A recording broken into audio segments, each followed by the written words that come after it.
बिस्मिल्लाहिर्रहमानिर्रहीम, अस्सलाम वालेकुम। मैं हूं मुकर्रम कलीम और आप देख रहे हैं प्रोग्राम इंकशाफ। आज का दौर ऐसा दौर है जहां पर हर चीज़ महंगी है, लेकिन अगर कुछ सस्ता है तो वो है इंसानी जान।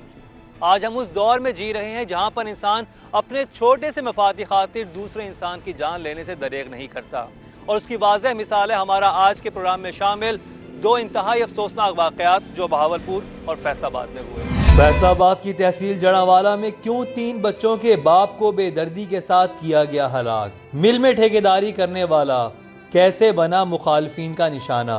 मकतूल का रोता खानदान कर रहा है क्या फरियाद, ये सब दिखाएंगे आपको। लेकिन पहले चलते हैं बहावलपुर की तहसील खैरपुर टामयाली में, जहां 3 बच्चों की मां पर एक जाली आमिल ने वो जुल्म ढाया कि रूह कांप उठे। यह है 3 बच्चों की मां रुकैया, जिसकी हालत बता रही है कि उस पर क्या कयामत टूटी है। रुकैया किसी नफ्सियाती उलझन का शिकार थी, लेकिन शौहर समझा कि उस पर है जिन्नात का साया, और यूं इस खातून को ले जाया गया इस जल्लाद के आस्ताने पर। महबूब आलम नामी इस नाम नेहाद आमिल ने जिस वहशियाना और भयानक अंदाज से जिन निकाले, वो जानकर आप भी कानों को हाथ लगाएंगे। हकायक की खोज में हमारे टीम मेंबर अली खान पहुंचे बहावलपुर की तहसील खैरपुर टामयाली में।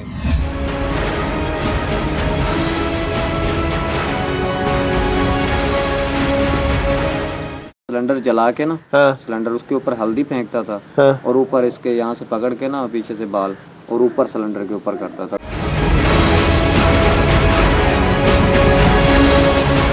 जाके दोबारा उसको जिस तरह इसको जलाया है, जख्म ये तो देखने वाले नहीं थे।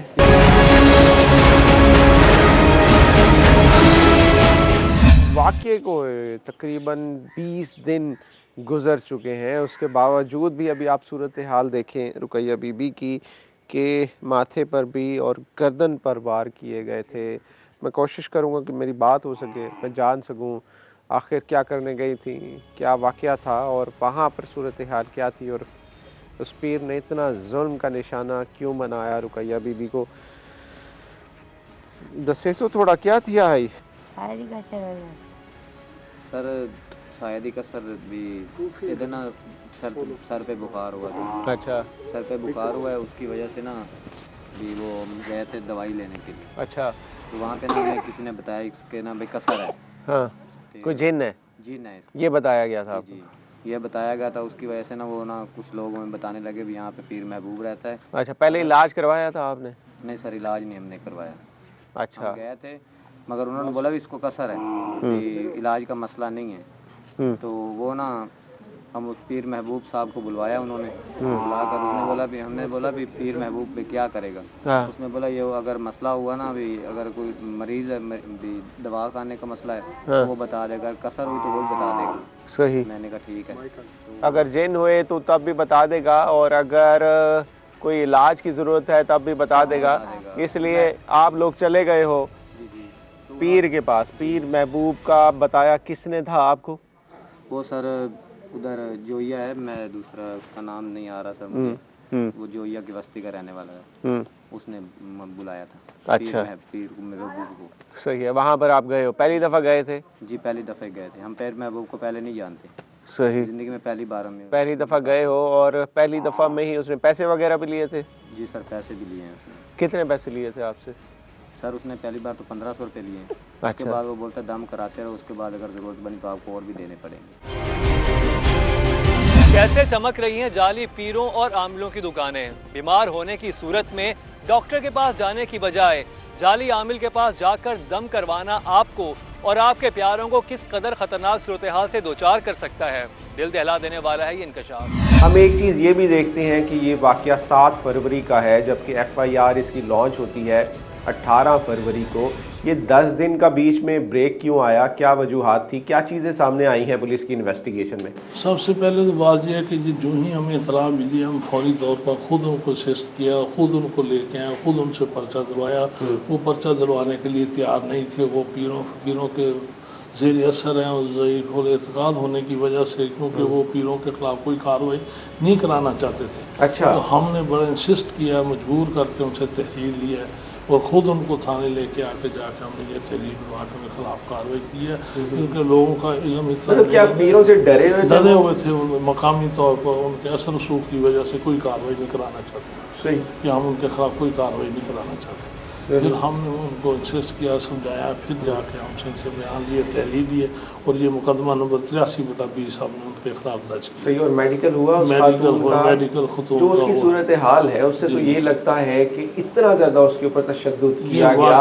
किस तरह से तशद्दुद किया गया था? वाकई और कैसा ऐसे किया कि उसने उसको कहा कि सिलेंडर लेके आओ, इसके अंदर जिन है, मैंने इस पर दम किया और इसके अंदर से जो है ना जिन्नों की मुझे आ रही है, तो इस वजह से आप सिलेंडर लेके आओ, मैंने जिन्हों को जलाना है। वो सिलेंडर लेके सिलेंडर के चूल्हे के ज़रिए उसके ऊपर वो छुरी वगैरह रख के उसको गर्म करके उसके माथे पे, गले पे और उसके बालों पे उसको धुआं देता रहा, जलाता रहा और उस पर तशद्दुद करता रहा, जिससे वो चीखती चलाती रही है। ये असल सूरत हाल उसके साथ। जब हम अपने आप को दूसरों के रहमो करम पर छोड़ देंगे तो दूसरे वही करेंगे जो उनके जी में आएगा। इस खानदान की आंखें भी तब खुली जब तूफान बरपा हो चुका था। हालत तो बहुत खराब सी। हाँ। दवाइयां लवाई ने उसने तो बहुत मारन दा चक्कर कीता। अच्छा। ते हुन अल्लाह दा शुक्र है बच गई है। हाँ। ते असद उन सजा दे। जख्म कितने गहरे थे, कहाँ थे और देखकर क्या लग रहा था कि बचेगी? सही नहीं जी, बचने का इरादा नहीं सी। अच्छा। हाँ जी, ये तो ओदी किस्मत से बच गई। बहुत गहरे जख्म सन, आँखों से रात दे दिसदा ही नहीं। अच्छा। ते बहुत ज्यादा था, नजर आना भी बंद हो गया उसको। रात नहीं आता। सही। और उससे पहले ठीक बात करती थी, ठीक बोलती थी, अब ये बात नहीं कर रही। हमने कोशिश की है कि बात हो सके, लेकिन रुकैया बीबी अभी ठीक से बात नहीं कर रही।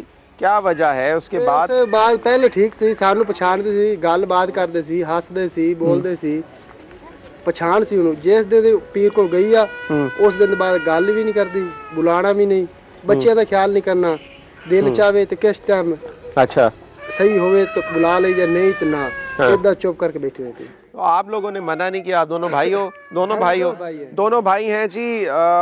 इनकी भाभी थी और ये गए थे, जो इनका भाई है वो लेकर गया था अपनी बीवी को पीर के पास, और पीर ने, उस जाली पीर ने उस खातून का ये हशर किया। ये जाली पीर कब से खेल रहा था ये शर्मनाक और भयानक खेल? इस जल्लाद ने 3 बच्चों की मां पर क्यों ढाया ये जुल्म? हमारे टीम मेंबर अली खान ने जब हकाइक का पर्दा किया चाक तो हुए कौन कौन से इंकशाफात? थाना खैरपुर टामे वाली, और ये हैं जी वो पीर साहब जिन्होंने ये कारनामा सर अंजाम दिया है। आपने देखी हैं, तस्वीर भी देखी हैं, बाकी तमाम चीज़ें, तमाम डिटेल्स हम आपको दिखा रहे हैं। इस वक्त मौजूद हैं और रात का वक्त हो चुका है। पूछते हैं कि क्या सिलसिला था। नाम क्या है तुम्हारा पूरा? हाँ, पूरा नाम बताओ। महबूब अहमद। कितने अरसे से काम कर रहे हो ये? हमारा ये खानदानी मसला है, हम दादा परदादा से करते आ रहे हैं। अच्छा। ये मामला जो बना है ये मेरी कोई ऐसी गफलत नहीं है। अच्छा। मैं कुरान पढ़ रहा था और उन्होंने कहा इसको जादू का, जिन्नात का असर है। अच्छा, किसने कहा था ये जिन्नात का असर है? हैदर खान जो ये ने मुझे बुलवाया है। हाँ। और मुमताज़ के घर में गया हूँ, मैं कुरान पढ़ रहा था, मैंने उनको सिर्फ इतने तक कहा कि तुमने धुनी लगानी है। अच्छा। और धुनी उनको ये नहीं। सिलेंडर किसने मंगवाया था? उन्हीं मुमताज़ ने। और ये उसे तुमने कहा था कि इसे जिन्न है? उन्होंने कहा भी इसको जिन्नात है। और तुम क्या कर रहे थे? मैं कुरान मजीद पढ़ना शुरू किया और मैंने। अच्छा, कुरान पाक का सहारा ना लो, मुझे पूरी बात ठीक से बताओ। और मैंने कुरान पाक का सहारा नहीं लेना तुमने, ठीक है? जो उन्होंने उसको तुमने जला के रख दिया उस औरत को, और तुम कह रहे हो कि तुम्हें किसी चीज़ का पता ही नहीं है। जब उसकी धुनी जली है, वो गैस उन्होंने अचानक छोड़ा है, अचानक गैस की वजह पे उसके मुँह चीज़ आई है। ऐसे मैंने नहीं उनसे कहा भी तुम्हें। अच्छा करो। पहले ठीक थी बिल्कुल रुकैया बीबी, अभी क्यों नहीं बात कर रही सही से? सर पहले ठीक थी, मगर जब से ये जला है ना उसके बाद नहीं है, सही बात भी नहीं कर रही है। बच्चों के साथ, मेरे 3 बच्चे हैं, उनके साथ भी नहीं सही सलूक कर रही है। अच्छा। एक छोटा मेरा बच्चा है 3 महीने का, उसके साथ भी नहीं इतना उठा रही है। उसे भी दूध पीता है वो, सही है, वो भी सही तरीके से नहीं भी। सही। आप ये बताओ कि आपने FIR क्यों उतने देर से दर्ज कराई 10 दिन के बाद? सर पहले मेरी किसी ने सुनी नहीं, उसके बाद आप गए थे पहले थाने में सर नहीं गया। हाँ। वो प्रेस रिपोर्टर जो हैं उनके चक्करों में पहले मैं पड़ा रहा। हाँ। तो हर किसी ने मेरे को यही को बोला कि आपके पैसे लगेंगे, ये मेरे को डराते रहे ना। वो पीर के, मैं पीर के इलाके में गया हुआ था ना, हाँ। तो उसके जानने वाले थे यहाँ वहाँ पे, उन्होंने बोला कि आपकी कोई नहीं सुनेगा, आपके पैसे लगेंगे। फिर इसी वजह से मैं तो पहले भी अपना घर बेच चुका हूँ। घर बेच चुके हो? किस चक्कर में? इसी चक्कर में? इससे पहले भी किसी पीर के पास गए हो? किसी पीरों के हाथ चढ़े हो पहले भी आप? नहीं सर, पहले कभी किसी इसका इलाज किस चीज का करवा रहे थे? सर वो जिसे भी दिखाता था वो भी यही मुझे बोलता था कि इसको जिन की कसर है। अच्छा, जिन की कसर है। अच्छा, कि जिन है। जिसको भी किस को दिखाया है आपने? सर वो उधर ऐसे जो रिहायशी लोग हैं, हाँ। मैं उस इलाके में गया हूँ ना, हाँ। तो उसको मैंने किसी क्या करती क्या थी? ऐसा क्या करती थी ये खातून? क्या करती है? अभी भी वो है इसके असरात? सर पहले ना इसके ना सर पे बुखार हुआ था। अच्छा। ठीक है, मैंने डॉक्टर को भी चेक कराया था। हाँ। उसने बोला कि इसके ना सर पे बुखार है। हाँ। तो कोई मसला नहीं है। फिर मैं घर पे लेके गया हूँ ना अपने हम जुल्फ के घर। हाँ। तो उधर लेके गया हूँ तो ये ना ऐसे आवारा में बातें कर रही थी। अच्छा, खुद से बातें कर रही थी बातें कर रही थी और खुद जवाब देती है, खुद सवाल करती है? जी जी, ऐसे कर रही थी। तो एक मेरे हम जुल्फ का दोस्त था, वो आया घर पे। उसने बोला कि ना इसको कसर है। मेरा एक बहुत जानने वाला भी पीर है बहुत बड़ा, मैं उसको बुलाता हूँ, पीर महबूब साहब की बात कर रहे थे। फिर वो बहुत तब उसके पास लेकर गए हो आप? नाम नेहाद पीर महबूब आलम ने अपने आस्थाने पर जो कुछ किया वो बताते हुए जिस्म पर लर्जा तारी हो जाता है। अगरचे इब्तदाई तौर पर यह पीर अपने जुर्म को छुपाता रहा, लेकिन बाद में ऐसे ऐसे हकाइक सामने आए कि दिल दहल। कितना तशद्दुद किया उस खातून के ऊपर, बजाय इसके कि किसी साइकोलॉजिस्ट को दिखाया जाए। लोग जाते हैं पीरों के पास, और जो इस तरह के जाली पीर होते हैं वो किस तरह से इंसानी जान का हशर करते हैं, ये सारी सूरत हाल हमने आपको यहाँ पर दिखाई है। लेकिन आप ये बताओ, आप किसी माहिर नफ्सियात के पास नहीं गए? नहीं सर, मैं किसी क्यों नहीं गए? आपको किसी ने मशवरा नहीं दिया कि किसी माहिर नफ्सियात के पास जाकर दिखाओ? सर किसी ने मशवरा दिया। अच्छा। हाँ, किसी ने मशवरा नहीं दिया। यही मशवरा दिया कि इसको कसर है, उसी पैर में बाबू को दिखाओ, वो बहुत बड़ा आलम है। हाँ डीन, मैं उनके चक्करों में पड़ गया था। उसने कहा भी फिलहाल मैं लूंगा 1500 रुपया। शायद वो गाड़ी का किराया मांग रहा था। उसके बाद वो बोलता जब ठीक हो जाएगी मैं बाद में पैसे आपसे लूंगा, आपको मुझे कुछ करना पड़ेगा। अच्छा, ठीक है सर। मैंने बोला मैं इसी चक्कर में पड़ गया। मैंने बोला पता नहीं ये कितने पैसों में खुश होगा। हो सकता है मेरी बेगम ठीक हो जाए तो मैं इसको भी 10-20 हज़ार दे दूंगा। सही। इसी वजह से मुझे घर बेचना। घर बेचकर आपने इसका इलाज करवाना चाहा, लेकिन आप गलत जगह पर चले गए। ज़ईफ़ुल इत्तिकादी थी या जो भी था, या लोगों ने बताया।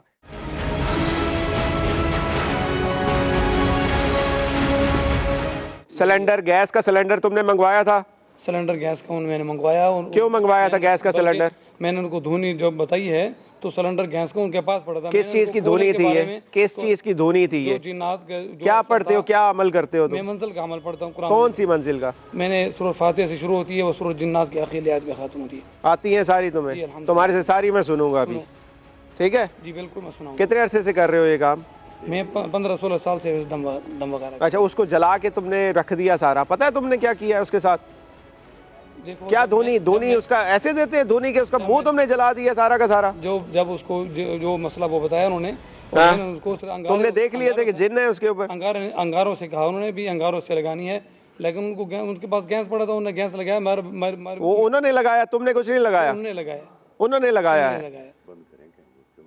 अच्छा, नाज़रीन, ये स्टेटमेंट गलत दे रहा है, गलत बयान कर रहा है। जो वाक़या था वो इसके बरक्स था, और ये पहले जो अपना स्टेटमेंट रिकॉर्ड करा चुका है वो भी मुख्तलिफ है। SHO साहब यहाँ पर मौजूद है, मैं इनसे भी पूछूंगा कि असल क्या थी। इस वक्त ये बचने की कोशिश कर रहा है, इस वजह से गलत बयानी से काम ले रहा है। ये वही शख्स है इस वक्त कुरान पाक का भी सहारा। ऐसे ही लोग होते हैं जो कि कुरान पाक का सहारा भी लेते हैं और बाद में सिर्फ बचने के लिए अब ये क्या क्या बातें कर रहा है। उस औरत की हालत आपने देखी है, इस वक्त स्क्रीन पर नज़र भी आ रही है, किस तरह सफाक तरीके से उसके चेहरे को जलाता रहा है, छुरियां गर्म करके उसकी गर्दन पर और उसके माथे पे लगाता रहा है। ऑन कैमरा अपने बचाव के ड्रामे करने वाले पीर को कैसे करना पड़ा इकरार, जिनको जलाने के बहाने कैसे खातून के जिस्म को जलाया गया। मामूली नफ्सियाती बीमारियों का इलाज करवाने की बजाय लोग कैसे जाली पीरों के हाथों होते हैं बर्बाद, ये सब दिखाएंगे आपको, लेकिन एक शॉर्ट ब्रेक के बाद। बोला कि तुम हल्दी लेकर आओ।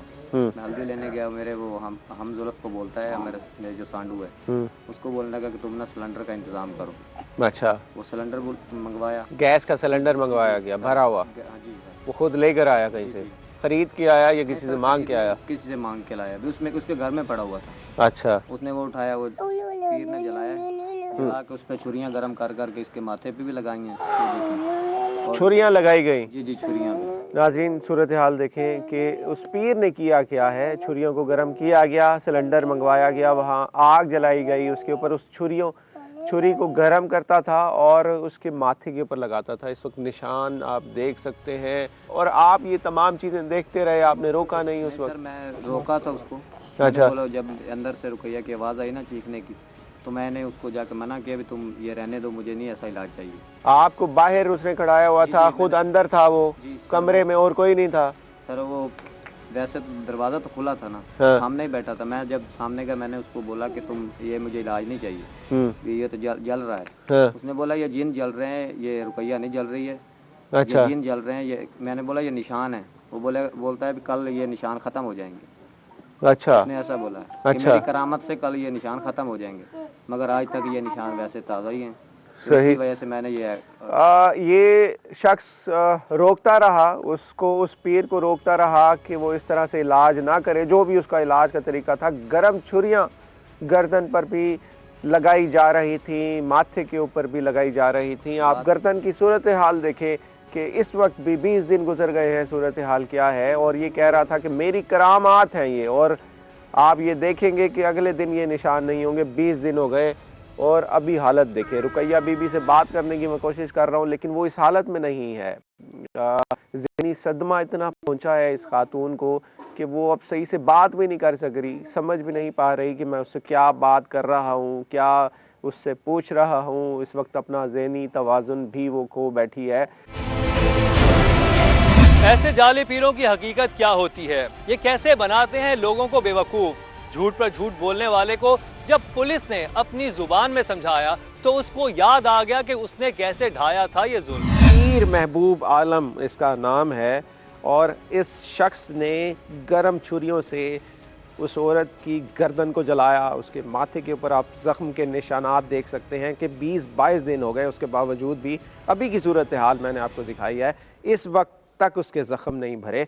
और ये शख्स यहाँ पर झूठ बोल रहा है, कह रहा है कि मैंने कुछ नहीं किया। बताओ तुमने कैसे किया था, कैसे जलाया था उसे? गैस चला हुआ था, जब वो सामने मेरे पास उन्होंने धुनी का बताया तो उन्हें गैस लगाया। गैस की वजह पे अगर उसकी कोई गर्दन, जैसे वो गैस जला है, गैस की वजह पे उसकी, जब मैंने गैस की वजह से छुरी किसने लगाई थी? छुरी किसने गरम की थी? नीचे पड़ी थी छुरी गरम, वैसे मैंने करवाई है। अच्छा। छुरी जिन्नात, जो उन्होंने बताया भी जिन्नात का असर है, छुरी मैंने गरम करवाई है।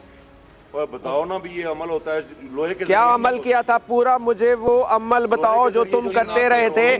जिन निकालने के लिए ये अपना अमल कर रहा था, और वो अमल क्या था ये हम इससे पूछ कर जाएंगे, क्योंकि ये अपने बयान में पहले ये बता चुका है और ये सबके सामने कितने अरसे से यही अमल करता है और लोगों की जानों से खेलता है ये शख्स, और अब ये झूठ बोल रहा है यहाँ पर।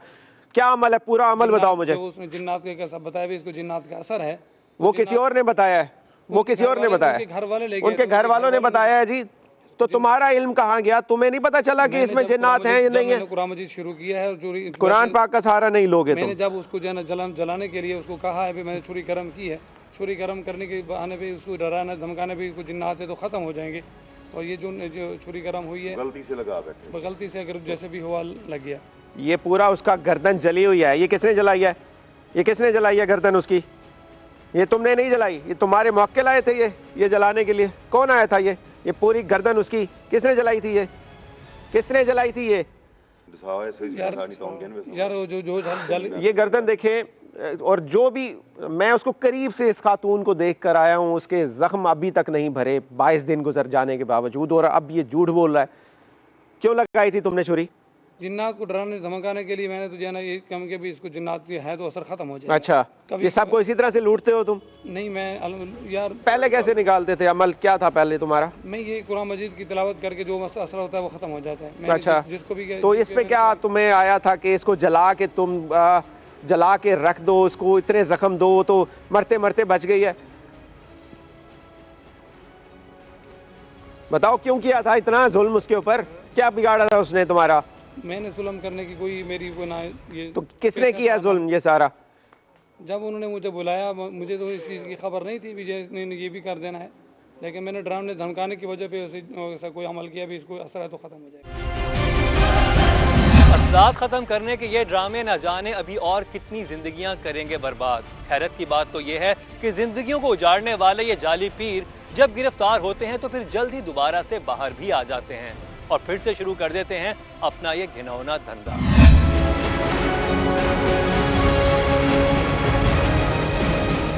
दिन निकल गया? जिन्नात का असर था जो नहीं था, जो मेरा अमल था मैंने अमल कर दिया था। अच्छा, तो जिन तो फिर भी नहीं निकला?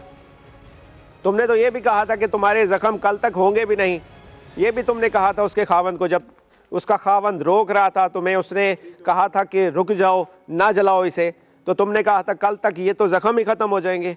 इतना बड़ा पीर हूं कि ये कल तक सारे जख्म खत्म हो जाएंगे। आज 22 दिन हो गए, जख्म तो वैसे खड़े हैं, क्यों नहीं खत्म हुए जख्म? बोलो ना अब। अल्लाह ताला सबको सलामत रखे, हमारी तो सबसे दुआ। तुमने ठीक किया, ये जो किया तुमने ठीक किया। ठीक है, गलती होगी बस, ये गलती है, अल्लाह ताला माफ करे। पता क्या सजा है इसकी? क्या सजा है इसकी?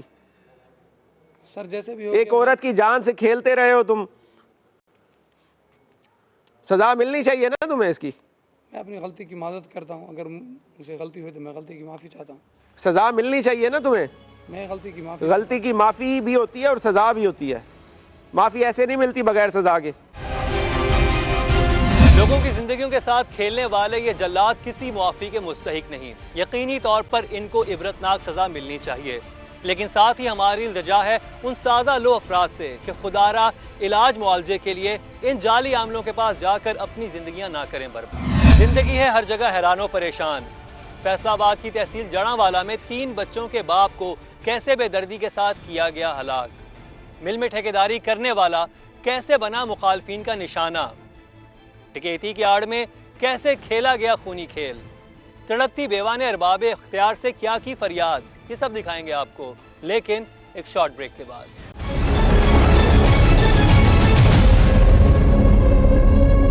Welcome back. जरूरी नहीं जो दूसरों के पास है वो आपको भी मिले। हर इंसान का अपना अपना नसीब होता है, लेकिन कुछ अफराद ऐसे हैं जो किसी दूसरे को खुश नहीं देख सकते। फैसलाबाद में कैसे एक दिल खलाश वाकया पेश आया जो एक हंसते बसते घर को उजाड़ गया।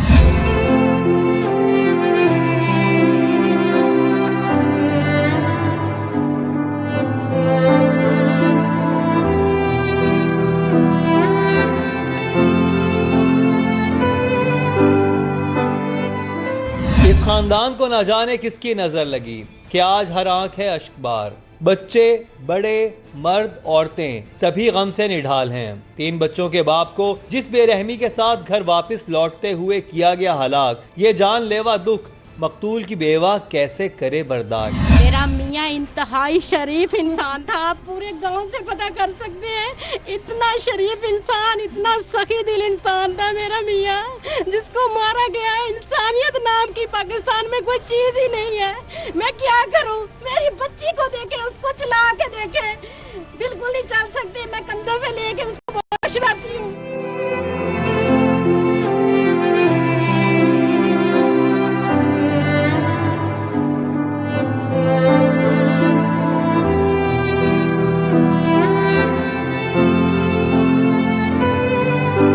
इस खानदान को क्या खबर थी कि घर का सरबराह घर वापसी के रास्ते पर मुखालफिन का निशाना बन जाएगा। बाजी आखिरी बारी की गल हुई सी तुहाडी अपने बेटे नाल?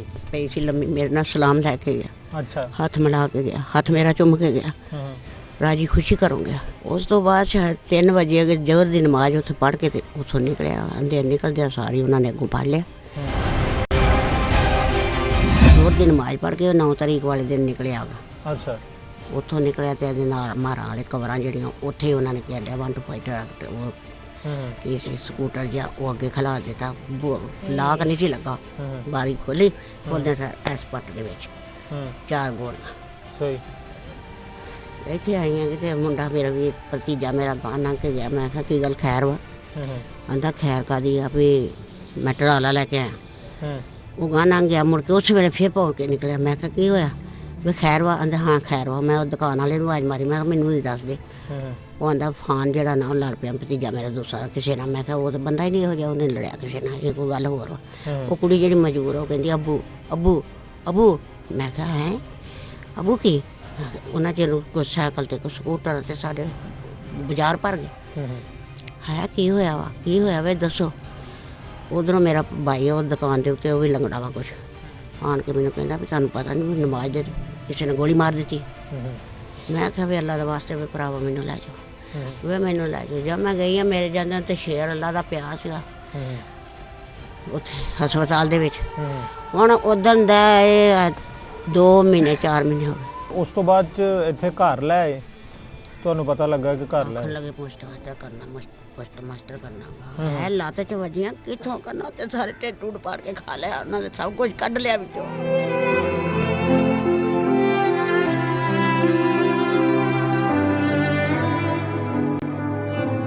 सबको रोता छोड़कर जाने वाला कहीं ख्वाब अधूरे छोड़ गया है। इन मासूम बच्चों पर जो बीती है ये सिर्फ यही जानते हैं। क्या नाम है आपका? हरमैन। अच्छा, पढ़ते हो आप? जी। कहाँ क्या पढ़ते हो? मैं 8 क्लास में हूँ। मेरा स्कूल का नाम है Al Bukhari Islamia public high school. अच्छा, तो आखिरी बार आपकी अपने बाबा से कब बात हुई? जिस दिन उनका मर्डर हुआ उसी दिन आपकी बात हुई थी? जी। क्या बात हुई थी? जी शाम को ही मेरी बात हुई थी। वो सुबह को जब जा रहे थे मैंने कहा ठीक है बाबा हम जा रहे हैं स्कूल, ठीक है अल्लाह हाफिज़, इस्लाम लेके मैं फिर स्कूल चले गया। अच्छा, और उसके बाद फिर आपको शाम को ही पता चला? जी शाम को ही पता चला। लोग आखिर इस कदर सफाक कैसे हो सकते हैं? इस घर को उजाड़ने वाले आखिर जल रहे थे कौन से इंतकाम की आग में? इस घर के बच्चों, मर्दों और औरतों ने जो कहानी सुनाई टीम इंकशाफ को वो चौंका देने वाली है। आप क्या करते हैं वहाँ पे? जड़ा हमारा बिल्डिंग मटीरियल का काम है। ठीक है, और ये जो आपका भाई है ये क्या काम करता था? ये रफान मिल में ठेकेदार था। ठीक है, और वहाँ पे रहता था या डेली आ जाता था? डेली आते थे यहाँ। डेली आ जाता था? फैसलाबाद में था काम करता? नहीं, यहाँ जड़ावाला में। जड़ावाला में भी है उनका? अच्छा ठीक है। अच्छा, मुझे ये बताएं कि कोई दुश्मनी वगैरह चल रही थी? भाई हमारा इंतहाई शरीफ नफ्स इंसान था, किसी के साथ उसकी कोई दुश्मनी नहीं थी, ना हमारी किसी के साथ दुश्मनी है। अल्हम्दुलिल्लाह हम बाकी भाई भी हैं। शक्ल से भी हमारा इंशाल्लाह आपको पता चल जाए नज़र आ रहा है, लेकिन अंदर से भी हमारी कोशिश होती है कि किसी की ना किसी के काम आए। ये दुनिया की ज़िंदगी बहुत मुख्तसर है। अल्हम्दुलिल्लाह हमारा भाई भी बहुत अच्छा इंसान था, उसने अपनी मुख्तसर ज़िंदगी बहुत अच्छे तरीके से गुजारी। ये नासिर वगैरह कौन है? ये नासिर वगैरह जो हैं ये भी उधर ठेकेदारी करते हैं और वकील भी है उधर रिफान मिल में। रफान मिल में इनका भी ठेका है, ठेकेदारी। हाँ जी। उसमें काम क्या होता है? काम उसमें मुख्तलिफ काम है। रफान मिल बहुत बड़ा प्लांट है, 2-3 ठेकेदार हैं उधर काम करते हैं। कुछ काम हमारे पास हैं, कुछ इनके पास थे। हमारे भाई के पास कोई लोडिंग का काम था। क्या काम था उनके पास भी कुछ शिफ्टिंग का ही काम अंदर होता है। तो आजकल कुछ हालात ऐसे थे कि हमारे भाई अखलाकी तौर पर बहुत अच्छे थे, लेन देन में भी अच्छे थे, तो अपने अखलाक की वजह से वो थे। ये कदों दे ਉਹਦੇ ਨਾਲ ਖੈਰ ਦੇ ਸੀ ਮਹੀਨੇ ਦੇ ਦਵਾਂ ਦੇ ਮੈਨੂੰ ਦੱਸਿਆ ਉਹਨੇ ਵੀ ਮੈਨੂੰ ਰੋਕ ਦੇ। ਹਾਂ ਮੈਨੂੰ ਦੱਸਿਆ ਉਹਨੇ ਕਿ ਮਾਂ ਦਵਾ ਕਰ ਠੇਕਾ ਹੋਣ ਡਿਆ ਵਾ, ਅਮਾ ਤੂੰ ਦੁਆ ਕਰ ਦੇ। ਉਹ ਮੇਰੇ ਨਾਲ ਉਹਦਾ ਕਸਰ ਦਿਆ ਨਾਸਰ ਵਕੀਲ ਕੇ ਤੇ ਮੈਂ ਆਖਿਆ ਪੁੱਤ ਤੂੰ ਦਫਾ ਕਰ, ਅਸੀਂ ਕਾਹਨੂੰ ਲੈਣਾ। ਉਹਨਾਂ ਕਿਤੇ ਰਾਤ ਘੇਰਿਆ ਇਹਨੂੰ। ਤੁਸੀਂ ਆਖਿਆ ਠੇਕਾ ਨਾ ਲੈ? ਹਾਂ ਮੈਂ ਆਖਿਆ ਖਸਮਨ ਖਾਏ ਦਫਾ ਰਹਿਣ ਜਾਣ ਦੋ ਨਾ ਰੋ। ਉਹ ਆਂਦਾ ਵੀ ਅਜੇ ਨਹੀਂ ਹੋਇਆ ਨਾ, ਅਜੇ ਦੇਣ ਹੀ ਰਹੇ, ਅਜੇ ਇਸ ਤੋਂ ਬਾਅਦ ਪਤਾ नहीं कदों आवाज पैनी। मिल में ठेकेदारी करने वाले को आखिर क्यों मिल रही थी संगीन नताइज की धमकियां? मकतूल से ऐसी कौन सी खता हुई जिससे मुखालफीन को कर दिया गजबनाक? ये सब दिखाएंगे आपको, लेकिन एक शॉर्ट ब्रेक के बाद।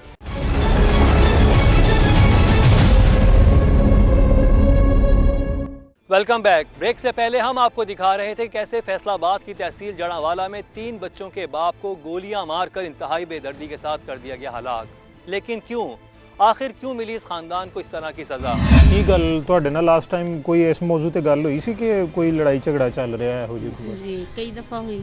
की दस दे की सी आगे का यही नासिर के साथ उनकी रुकावत थी, रंजिश थी। यही नया ठेका जो आपको पहले भी बता चुके हैं, यही उनके साथ था। उनके नाम साइन हो चुका था। जनवरी में उन्होंने शुरू करना था ये काम। ठीक है। तो ये बहुत बड़ा ठेका था। तो आपने कभी उनको सजेस्ट नहीं किया कि जी रहने दें, अगर दुश्मनी पड़ रही है, आपकी जान को खतरा, तो ऐसे ठेके को क्या करना है? नहीं, वो जो मिल वाले थे ना, वो मुतमईन थे इनके काम से। नवाज के काम से मुतमईन थे। वो सब कहते थे कि हम आपके साथ हैं, आप ये काम लें, जितनी हो सकी हम सपोर्ट करेंगे। जितने ऑफिसर थे, जो मेन ब्रांच फैसलाबाद है, वो भी, जड़ावाला भी, वो सब इनके साथ थे। तो नासिर को बहुत तकलीफ थी कि इसको क्यों मिल रहा है, इसको क्यों मिल रहा है। भाई एक आपका काम मुझे मिले, आपको तकलीफ नहीं होनी तो और क्या होनी है, सीधी सी बात है। नवाज जब इसकी बुनियाद रखी गई थी ना मिल की, तब से इसने काम शुरू किया था। मिल का ठेका मकतूल को मिलने की खबर सामने आते ही मुखालिफ ठेकेदार दुश्मनी पर उतर आए। आपको नहीं लगता कि उस वक्त कोई एप्लीकेशन वगैरह थाने में दे देनी चाहिए थी, या कंपनी को बता देना चाहिए था कि भाई मुझे धमकियां दे रहा है? असल में उन्होंने हमारे साथ बात की थी, लेकिन हम ये सोच रहे थे कि इनके साथ कोई गार्ड वगैरह मुकर्रर कर दें। कुछ दिन पहले उन्होंने इनको रोका था, वो 40 मोड़ पे भी रोका था और इधर शहर में भी।